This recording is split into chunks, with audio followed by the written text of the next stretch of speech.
Selamat datang kembali ke System Thinking, sebuah perkenalan setelah kemarin berbicara tentang apa yang dimaksud dengan System Thinking. Hari ini saya akan mencoba menghantarkan System Thinking dari bukunya Peter Senge, The Fifth Discipline.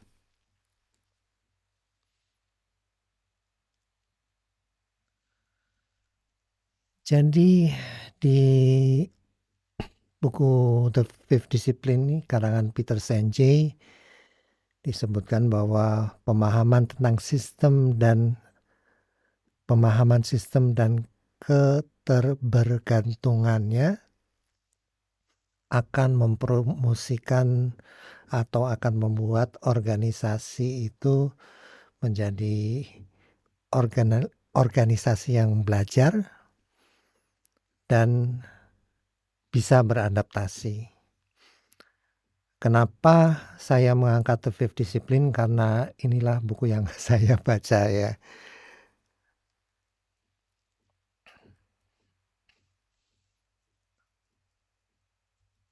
Oke, baik. Jadi sekedar mengingatkan kembali ya, walaupun di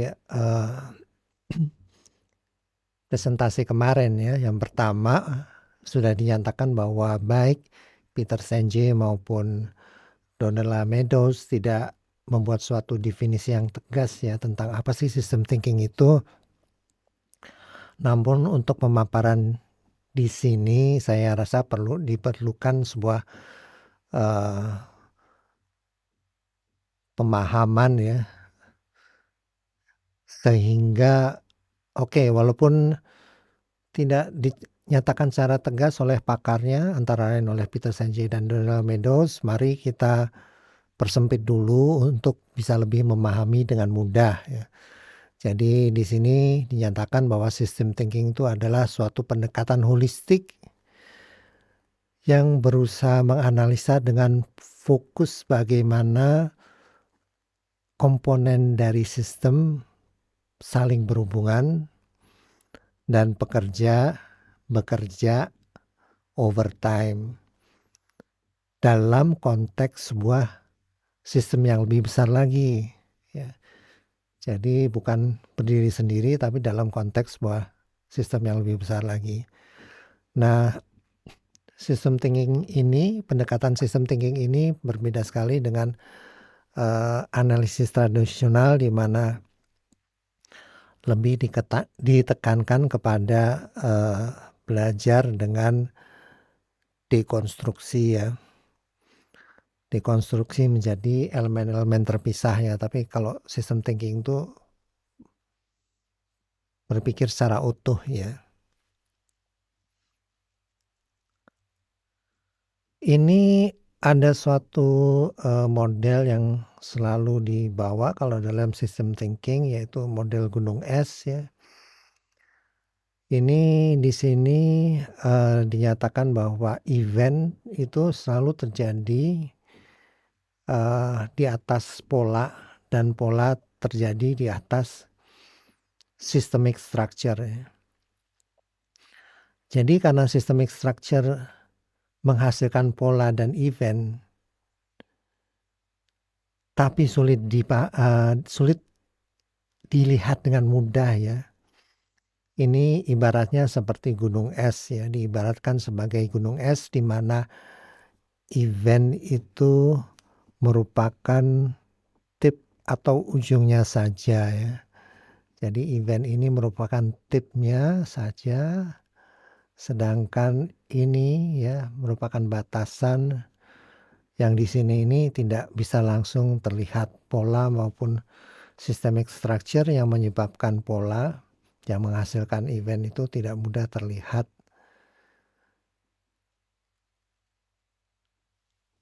Dengan demikian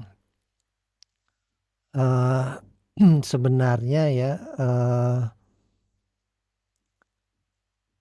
untuk bisa memahami suatu event secara utuh, secara holistik, sebenarnya kita harus juga bisa memahami apa sih yang ada, bagaimana pola event itu ya, kemudian apa sih systemic structure yang menghasilkan pola tersebut, dan lebih ke bawah lagi, selain ada event pola systemic structure itu muncul karena adanya mental model ya. Jadi 3 hal ini saling berkaitan, dengan yang paling dasar adalah mental model, sehingga muncullah sang event ya. Ini adalah 4 tahapan dalam berpikir di Fifth Discipline.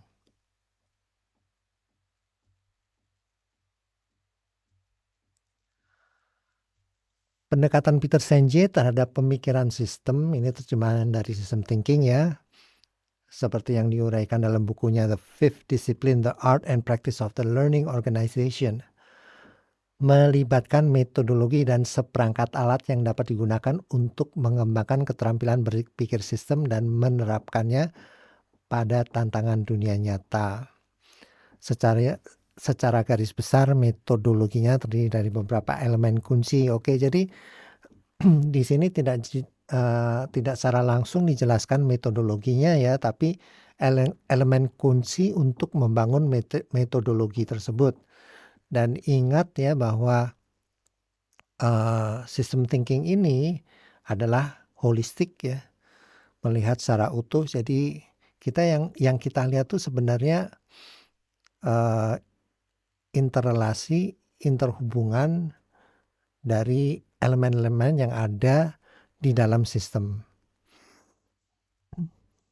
Oke, elemen kunci pertama adalah personal mastery. Senge menekankan bahwa pemikiran sistem dimulai dengan penguasaan pribadi yang melibatkan pengembangan kesadaran diri. Ya, kesadaran diri ini sangat penting sekali ya.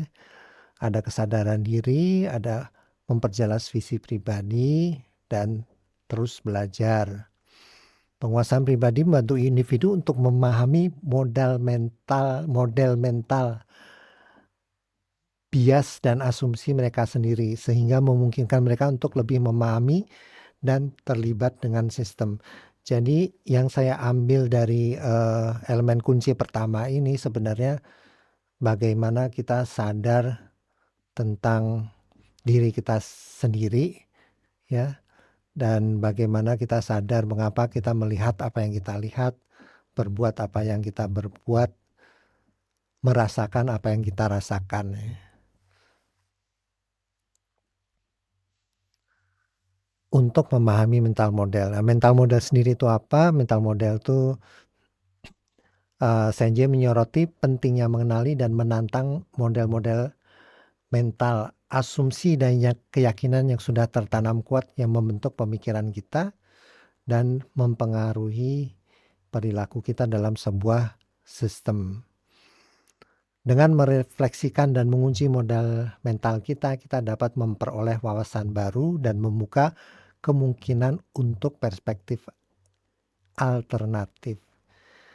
Jadi setelah ada personal mastery yang sebenarnya berusaha mengulik ke mental model diri sendiri ya, diharapkan nanti kita punya mental model yang beragam ya, istilahnya beragam atau gimana lah ya, sehingga kita itu bisa melihat bukan hanya dari satu model mental, tapi berbagai model mental untuk membuka kemungkinan perspektif alternatif ya.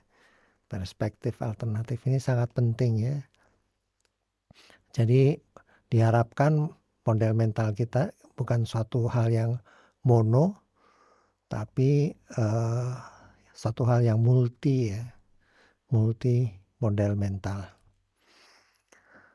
Kemudian karena kita sudah bisa memahami model mental kita dan kita bisa membuka kemungkinan untuk perspektif alternatif, Senge menganjurkan penciptaan visi bersama yang menyelaraskan tujuan dan aspirasi individu dalam kelompok atau organisasi.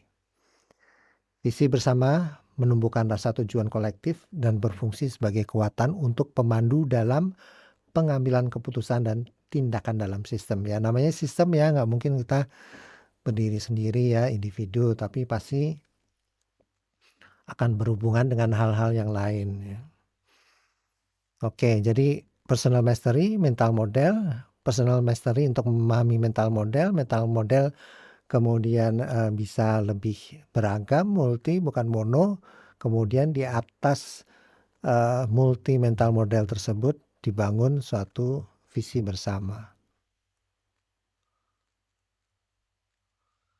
Kemudian team learning. Senjie menekankan pentingnya menumbuhkan budaya pembelajaran tim di dalam organisasi.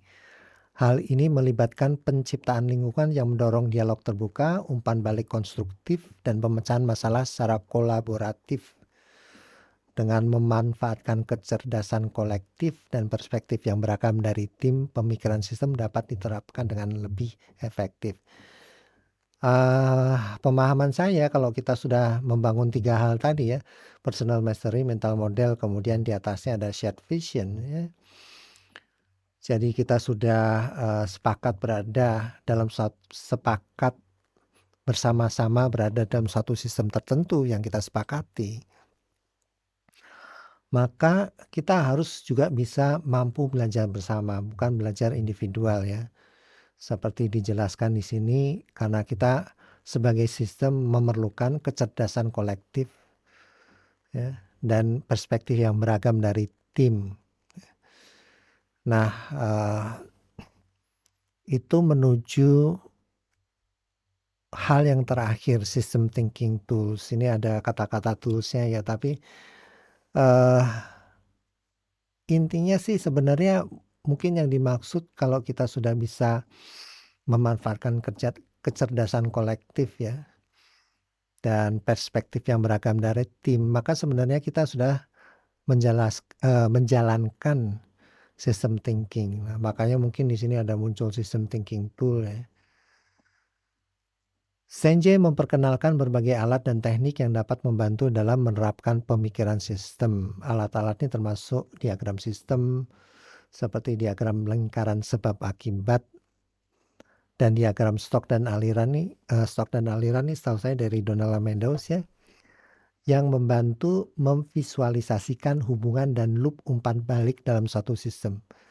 Selain itu ia juga membahas konsep-konsep seperti menyeimbangkan, nah ini udah dibahas kemarin ya, balancing dan memperkuat atau reinforcing lingkaran umpan balik, dan identifikasi titik ungkit untuk intervensi yang efektif ya. Jadi dalam sistem thinking itu sebenarnya seperti yang udah saya buatkan tadi, yang kita lihat itu kan interrelatedness ya. Saling keterhubungan, kebergantungan ya. Dan ternyata untuk melihat itu tidak mudah ya. Karena hubungannya bukan linear ya, hubungannya sirkular, dan apa yang kita lakukan sekarang mungkin efeknya ada delay, ada penundaan, baru muncul berapa lama kemudian ya. Makanya perlu alat untuk memahami sebenarnya hubungannya gimana sih, diagram lingkaran sebab akibat ya. Ini untuk melihat hubungan dan loop umpan balik dalam suatu sistem. Dan kemudian kalau kita sudah bisa melihat ya, punya peta, kita harus bisa juga melihat mana yang reinforcing, mana yang balancing, dan di titik mana yang kita jadikan titik ungkit untuk suatu intervensi yang efektif. Yang nomor 6, walaupun the fifth discipline ya, berarti harusnya ada 5 ya, ini 6 ini sebenarnya kepanjangan dari hal yang 5, dengan maksud kalau sudah bisa melakukan yang 5, maka kan tadi kita bicara sistem ya, maka sistem tersebut menjadi organisasi yang bisa belajar, learning organization ya. Jadi di sini learning organization itu dasarnya adalah system thinking ya. System thinking itu dibangun tadi atas team learning, personal mastery, mental model, shared vision, dan segala macam ya.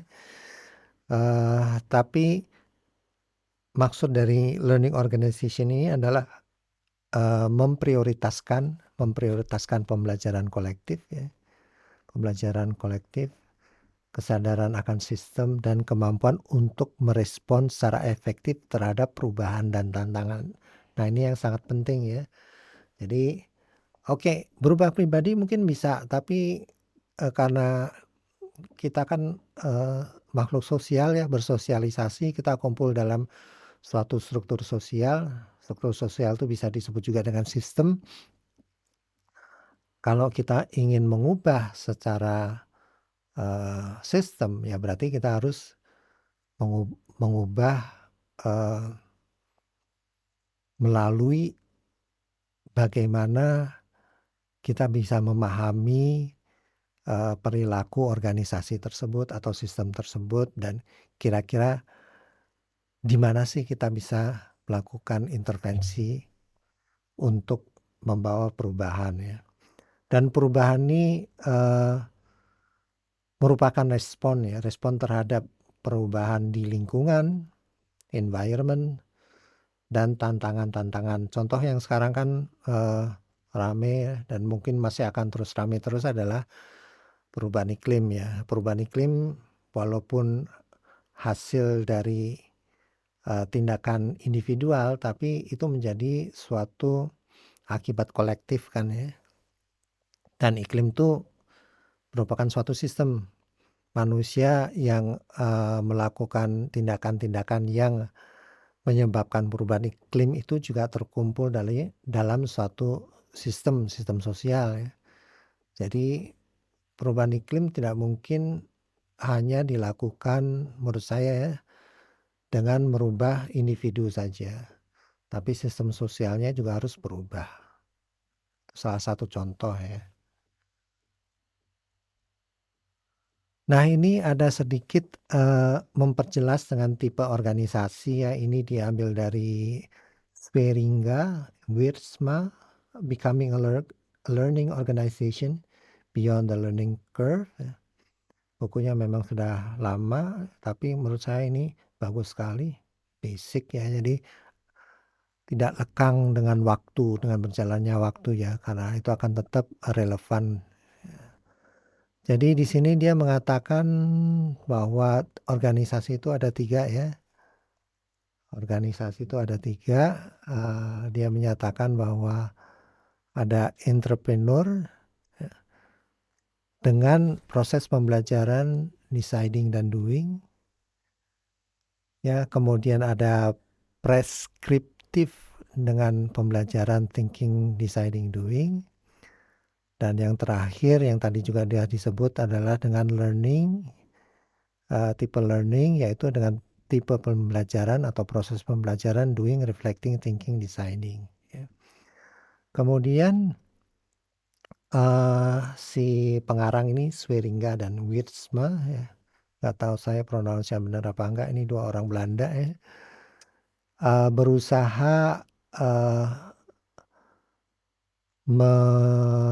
apa istilahnya ya, menjabarkan atau bisa menjelaskan tipe-tipe organisasi itu melalui aspek ini, strategi ya, struktur, budaya, dan sistem ya. Nah, kalau misalnya Anda berada dalam suatu sistem di mana sistem itu adalah necessary evil, ada karena harus ada, ya itu berarti Anda berada di tipe organisasi entrepreneur. Nah, kalau Anda berada dalam suatu sistem di mana sistem digunakan adalah untuk kontrol, analitik ya, dan segala macam, measurement dan rule, itu berarti Anda sudah berada di preskriptif ya, thinking, deciding, doing ya. Dan kalau ternyata Anda berada dalam sistem yang suportif, sifatnya suportif, berbeda ya dengan kontrol dan necessary evil, berarti Anda sudah berada di organisasi learning organization. Sepintas ya begini. penjelasannya. Oke, jadi sebenarnya kita deep dive lagi apa sih yang ditulis di buku Peter Senge itu. Bukunya tebal ya, nggak mungkin dibahas dalam waktu yang singkat, tapi saya mengambil summary yang berasal dari buku tersebut ya. Ini di appendix-nya ya. Dia menggunakan konsep piramida 3 tumpukan tingkat disiplin. Jadi piramida tersebut ada yang paling tinggi disiplinnya adalah bicara tentang esensi, kemudian bicara tentang prinsip, kemudian bicara tentang praktek. Jadi praktek pasti tahu ya apa yang kita lakukan, ya, apa yang Anda lakukan. Prinsip adalah guiding ideas dan insight, ya, ide-ide yang jadi guide dan insight. Esensi ini adalah state of being ya. Jadi ketika kita punya state of being mungkin bisa dianalogikan ya ketika balita, remaja, kemudian menjadi dewasa. Dewasa nanti berkembang menjadi individu, pasangan, orang tua dan seterusnya ya. Yang pemahaman saya itu bahwa state itu adalah seperti itu. Misalnya balita, remaja, kemudian dewasa ya. Jadi seberapa tinggi state of being kita dalam sesuatu disiplin ya. Mastery tentang disiplin ya. Kemudian kalau kita menggunakan 3 tumpukan tadi dalam mental model ya. Ini harusnya personal mastery tapi nggak apa-apa ya mental model dulu ya. Jadi esensi dari disiplin mental model, prinsip dari mental model, disiplin mental model, dan praktek ya. Jadi kalau mental model tuh prakteknya adalah memetakan data dan abstraksi berdasarkan data. Menguji asumsi, kemudian left hand column. Left hand column itu adalah suatu alat ya yang dibuat oleh timnya Peter Senge. Jadi dia mengatakan bahwa apa yang kita ucapkan dengan apa yang kita ingin sampaikan tuh biasanya ada gap ya. Right hand sama left hand. Jadi ada yang tersirat lah. Jadi kita harus pahami apa yang tersirat itu dengan segala nuansanya ya. Makanya ada left hand column. Kemudian prinsipnya adalah expose theory vs theory in use. Tadi sudah saya jelaskan tentang left hand column ya. Expose theory itu teori yang diakui dia gunakan. Teori in use teori yang aktualnya digunakan dalam memahami, melakukan judgement, melakukan tindakan terhadap suatu fenomena ya. Kemudian ada ladder of inference, ini juga nanti ada penjelasannya, dan balance inquiry and advocacy. Jadi ini sebenarnya tools ya, dalam tools tersebut ada prinsip ya. Prinsipnya adalah ya tadi ya, bahwa yang tersirat itu sebenarnya apa sih gitu ya. Yang bias itu apa sih? Nah, kita harus gali. Kemudian esensi dari prinsip tersebut itu adalah kecintaan terhadap truth dan keterbukaan. Nah, kecintaan terhadap truth ini menurut saya berat banget ya, bisa dibahas terpisah nih entah sampai kapan. Tapi anyway sekarang terima aja dulu esensinya demikian ya. Jadi kalau nggak ada kecintaan terhadap ini, tidak akan bisa memegang prinsip yang ada dalam tool dan tidak bisa melakukan praktek seperti yang disebut tadi, membedakan data dengan abstraksi berdasarkan data, mencek asumsi dan seterusnya dan seterusnya. Kemudian disiplin personal mastery. Kembali juga ada esensi, ada prinsip, kemudian ada praktek. Kalau personal mastery prakteknya adalah memperjelas visi personal. Ya, kemudian disebut ada holding creative tension ya. Jadi dalam the fifth discipline tuh ada yang disebut creative tension. Creative tension tuh muncul jika kita ingin berada di sesuatu tempat, sedangkan kita tahu kita berada bukan di tempat tersebut ya. Jadi kemudian ada tension untuk pergi ke tempat yang kita inginkan, dan ketika tension itu, ini istilah saya ya, tension itu tidak terlalu besar sehingga menyebabkan orang tersebut tidak bisa pergi ke tempat yang dia inginkan, ataupun tidak terlalu kecil untuk, menyebabkan dia tidak mau pergi, maka itu yang disebut kreatif ya. Jadi kalau tensionnya kegedean nggak bagus, kalau kekecilan juga nggak bagus. Nah, ketika ketemu yang pas, nah itu namanya creative tension, menurut saya demikian ya, pemahaman saya atas buku ini. Kemudian kita harus membuat pilihan ya. Kemudian prinsipnya adalah visi, kemudian creative tension vs emotional tension. Kenapa ada emotional tension? Creative tension itu, pemahaman saya adalah, perpaduan antara kognisi dan emosi ya. Sedangkan kalau emosi mungkin ya emosi meledak aja tanpa kognisi yang jelas, jadi akhirnya tidak bisa membawa kita kemana-mana ya. Kemudian, bawah sadar ya, subconscious, karena,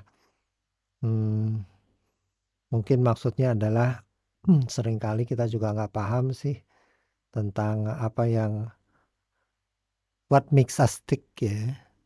Makanya kita menurut saya harus refleksi juga dari waktu ke waktu ya.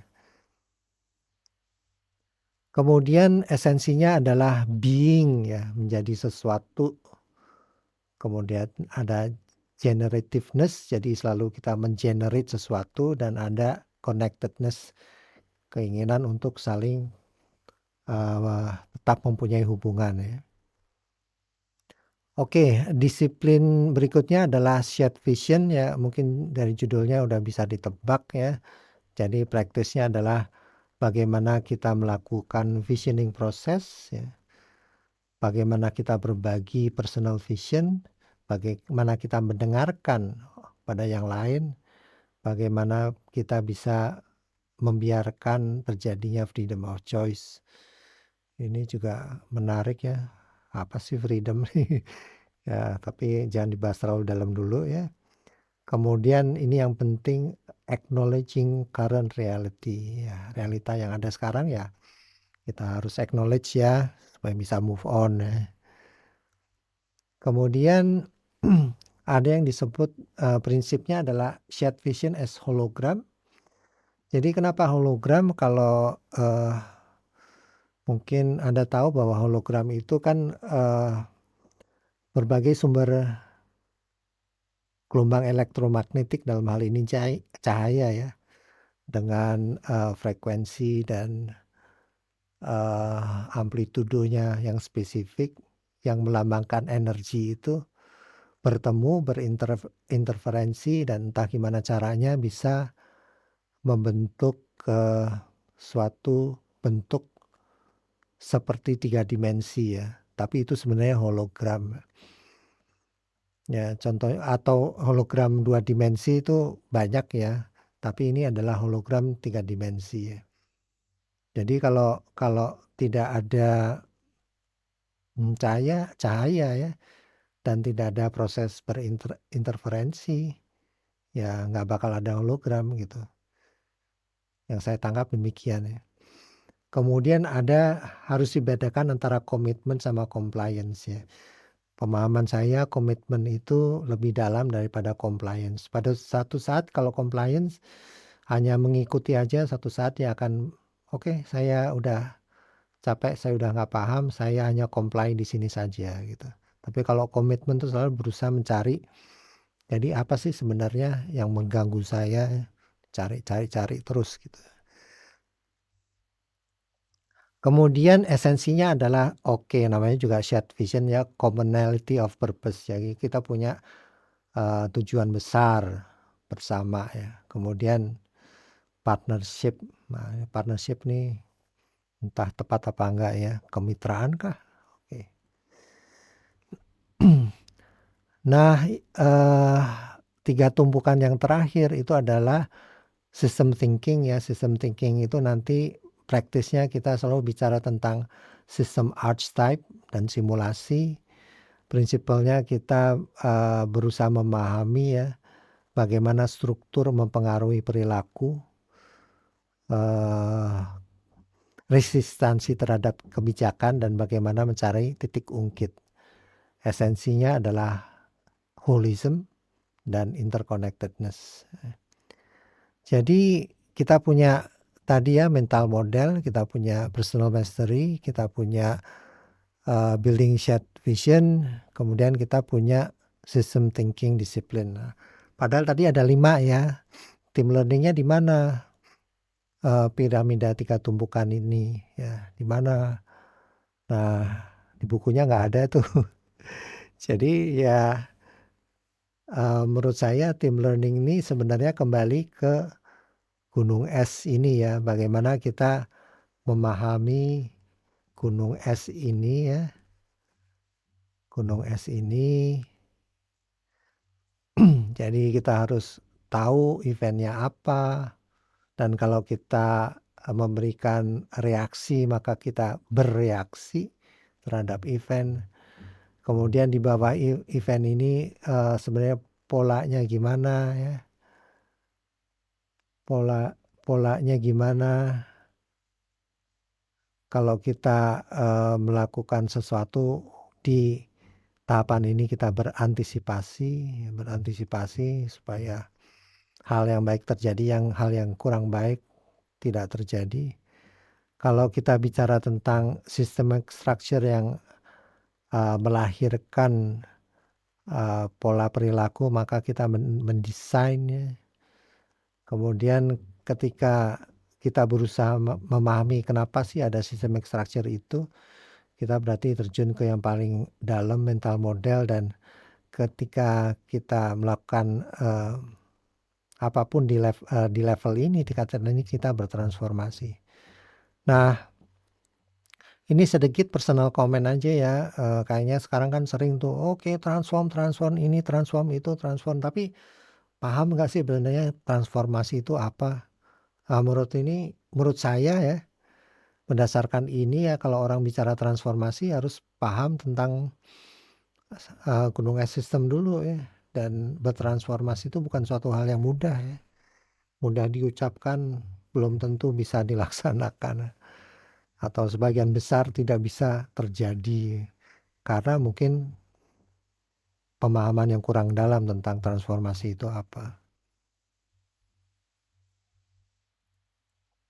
Ini adalah suatu contoh tentang bagaimana 4, tahapan ya, 4 level tingkatan ya, event pattern, struktur, mental model itu, dijadikan, activity ya, aktivitas yang real ya. Ini kalau nggak salah ngambil dari judulnya soccer ya, archetype in soccer.